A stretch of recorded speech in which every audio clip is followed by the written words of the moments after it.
Je savais que cette histoire-là allait mal finir. 7 buts à 0 et 10 buts à 0 match aller-retour.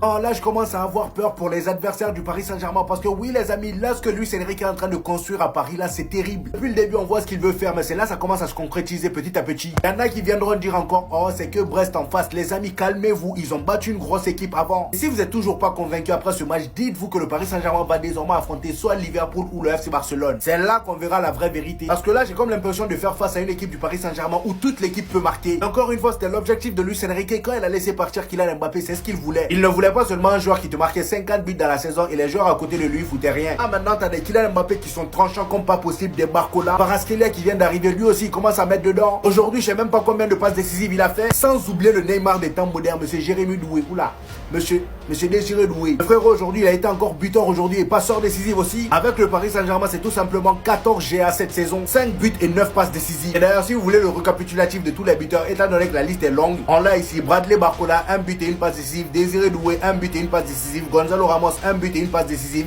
Kvaratskhelia, 1 but et une passe décisive. Bien évidemment, c'est pas tout, il en reste encore.